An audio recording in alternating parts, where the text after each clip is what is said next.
Welcome everyone to 2022. Let's do a studio tour, shall we?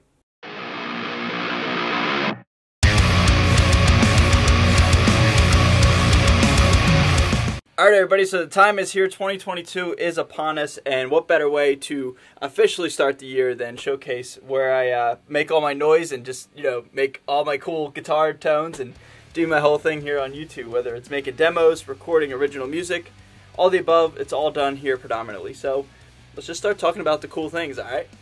So starting right off, this is just some of my pedals right here, in no particular order. This isn't all of them, but bass balls, 3 HM2s, as you do, Univibe, polychrome flanger that my mom got me for Christmas, Mud Killer, Dirty Tree, Mainframe, Uzi Joyo pedal, that's my friend John's. John, if you're watching, I still got it, man. It's yours whenever you want it back.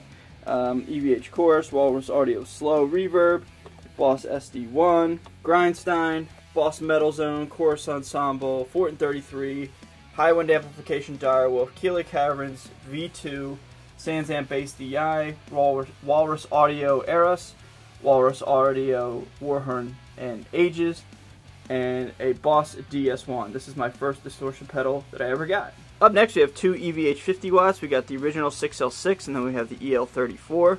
We have a Mesa Boogie Dc3 combo here that I said it a million times, but in case you're unfamiliar with it, that was my dad's amp. That's not literally his, but I bought that as like an homage to him because he's no longer with us, so that kind of just reminds me of him, so that's super rad.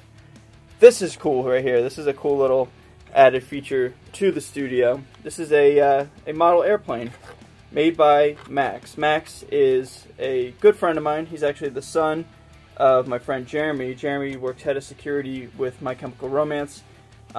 He, as well as Gerard Way and myself, we all got to hang out at G's house. That was a lot of fun when I was up in Cali, so that was a cool moment for me. Love those dudes, good friends of mine, and very lucky to call those guys friends. So this is a cool little memento. Max, you killed it on this little model, dude. I love having this thing here in the studio.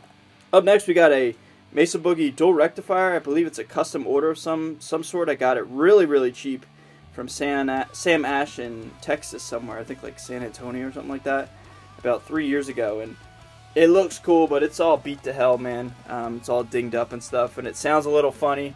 Something's going on with it where it's like not on all cylinders, you know what I mean? But I love that thing, and I've recorded a whole bunch with it, but it kind of just sits here for the time being until I, put some more money and TLC into it. Mesa oversized 4x12 that I bought in Alabama when I used to live down there. Love this thing. Sounds really, really good. We're going on tour soon, and this might be the cab that I'm taking. I might save up and get a 2x12 just so I don't have to, like, break my back, but I don't know, man. I think it's kind of awesome, Alright, up next is my desk. This is where I do all my sitting and recording and editing right here, man.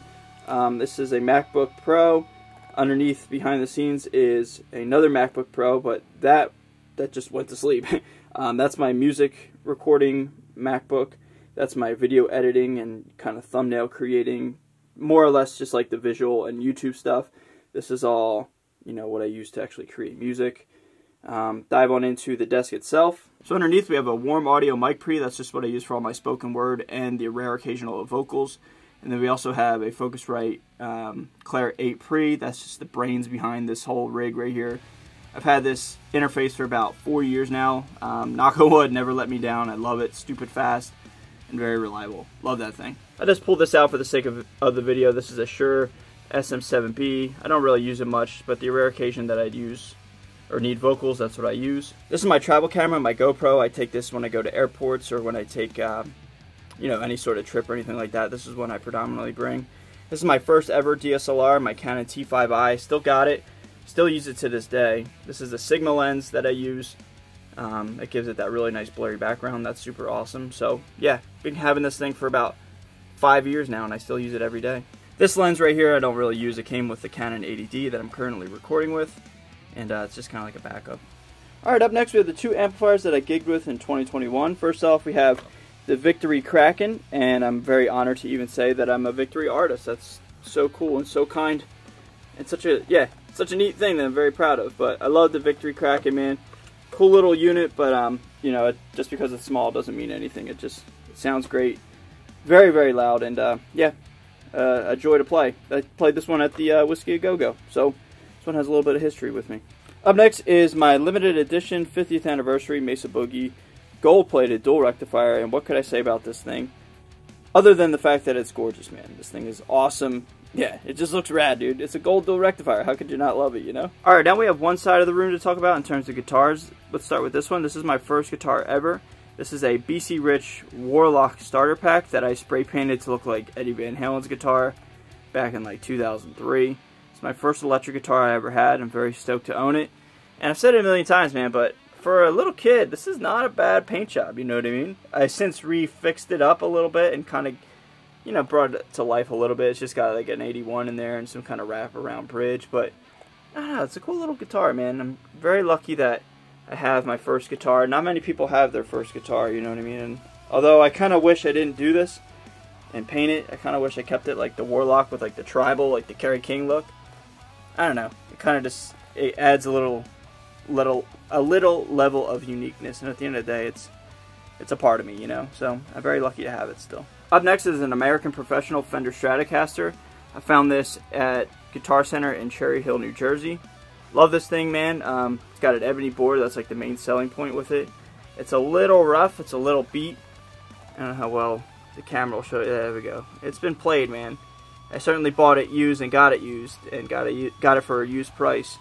It is rough, but it's kind of got some charm to it, you know what I mean? I just haven't played it much just yet because I would like to fix it up and take it to my tech, get it refretted, all the above, but you know, it's a Silverburst Strat with an ebony board, man. How could you not love it, you know? Alright, up next is one of my weirder baritones. This is a Douglas baritone loaded with a dimebucker. And this guitar I bought for like 150 bucks on Reverb, and oh my god, does it sound awesome. It's a lot of fun to play. I got it in drop A sharp, and yeah, man, just, I don't know, dude. It just like screams, dude. For a little cheapy bolt-on Les Paul copy, it's pretty rad, dude, and I'm pretty stoked to have it, man. Alright, this beast. This is my Gretsch baritone that I found in the wild at Russo Music in Philadelphia. Look at this monster, dude. Can't even get into the frame. It's a 29.75 inch scale baritone. Monster of a guitar. I would love to play it live. I just haven't gotten around to it yet. And the main thing is I can't get these hooks out, or not even, just like these screws out. I don't even know how well you guys can see them. They're like these microscopic things, and they just won't budge. And so I don't know, because I want to do, like, you know, my usual eye screw thing, just because that's what I feel most comfortable with. But I can't get them out yet, and still kind of tinkering with it. But apart from that, man, it sounds pretty gnarly, pretty gross, and I love it. Now, I don't really play bass anymore. I kind of just use MIDI bass. This is my Schecter Stage 4 bass that I use all the way up until this year, almost on every single project that was tuned down to like drop D and drop C sharp.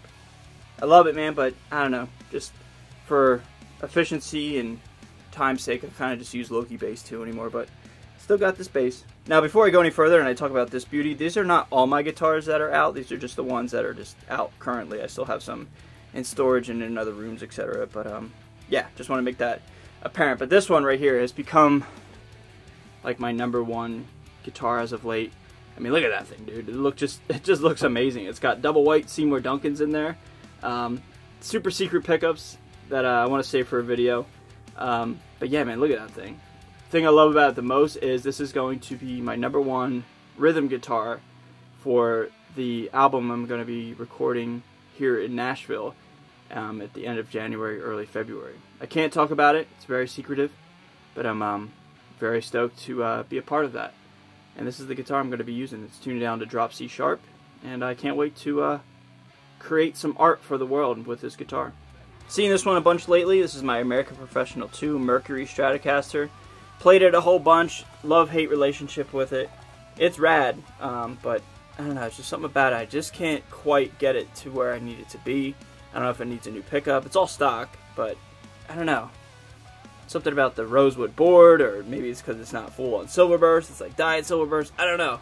It sounds great and it plays great, but there's just something missing with it. I'm not sure what it is, and I gotta figure out what that is. But it's got mojo. It needs more mojo. You know what I mean? And as you can see, I've been playing the hell out of it and recording with it a whole bunch. It sounds rad. Plays great. Plays like a dream. Yeah, love this guitar. Here we go. My favorite guitar, my favorite baritone guitar at least. My Squier Vintage Modified Baritone Jazzmaster. It's currently back down to drop F. I love it, man. I can't get away from it. 30-inch baritone. It's just so awesome, dude. These things are so desirable and relatively rare anymore and very expensive. I've had several gigs with this thing in 2021, and I hope to bring it back in 2022. I love it, love it, love it, love it. Love this guitar so much, man.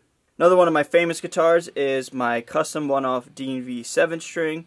Love this thing, man. Been on a ton of videos. 25.5-inch scale, 7-string, 1 volume V Silverburst. I mean, come on, dude.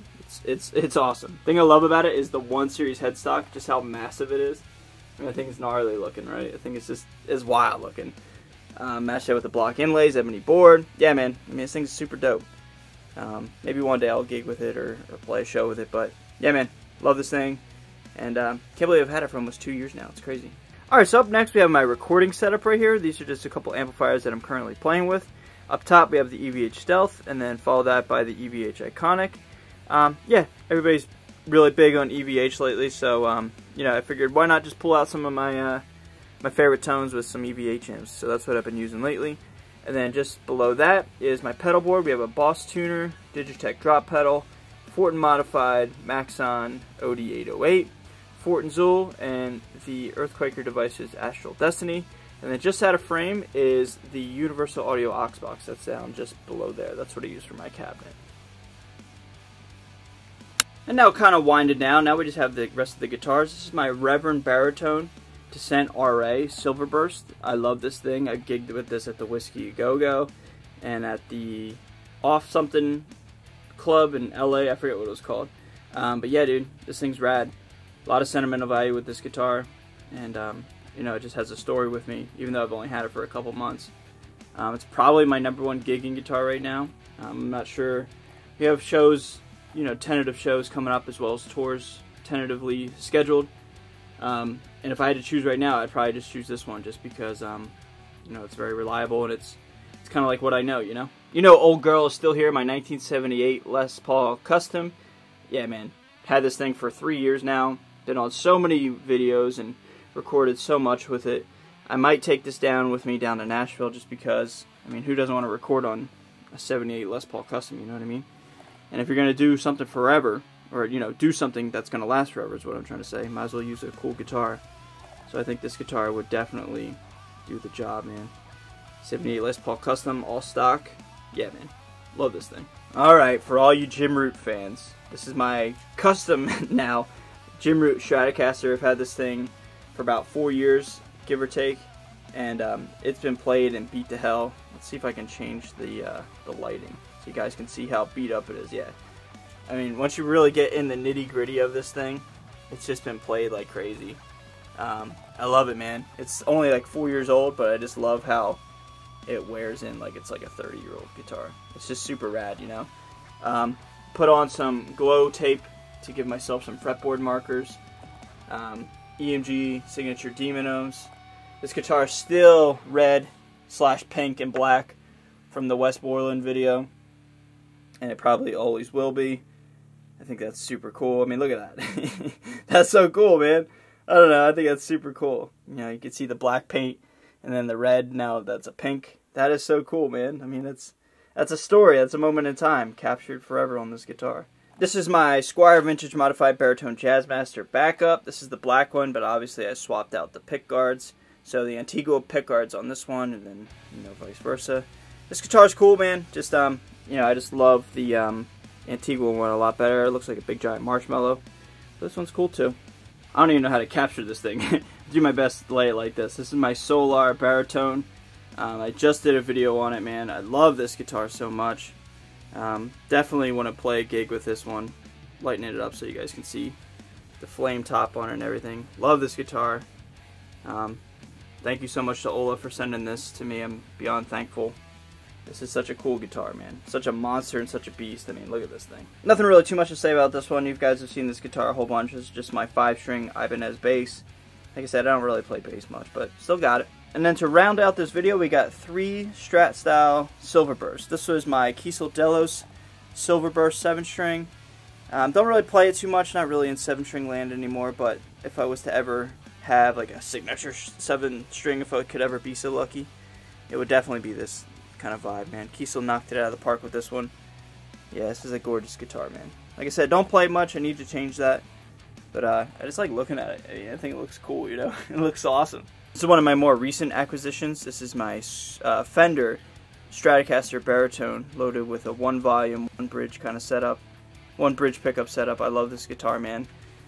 I mean, this is such a monster of a guitar. I would love to play this thing live. I was planning on playing it live, but, you know, just shows have been getting rescheduled as of late. But when they do resume, I would love to play a song or two with this thing. I love this thing so much. But my final guitar, and actually the last guitar that I'm going to bring to Nashville to record, is my Fender Stratocaster Ultra Luxe. Bringing this one to Nashville because we do some whammy bar tricks, and that's a lot of fun. So, yeah, I'm going to bring this to Nashville to record with. Like I said, man, I would love to talk about it. I can't wait for my art, our art, to be shared to the world. But until then, all I can say is I'm just really, really excited, man. So, can't wait for you all to hear it. But yeah, I'm going to take this guitar to Nashville with me. So everybody, that's going to do it for this video. Hope you had fun hanging out with me. Just a fun little video that I like to do every year. I can't believe this is like my 4th studio tour in this spot. I'm very thankful to even say that. But I just hope you had fun hanging out with me, alright? So I'm going to get out of here, everybody. Stay safe, stay healthy, and stay metal. I'll see you guys next time. Later.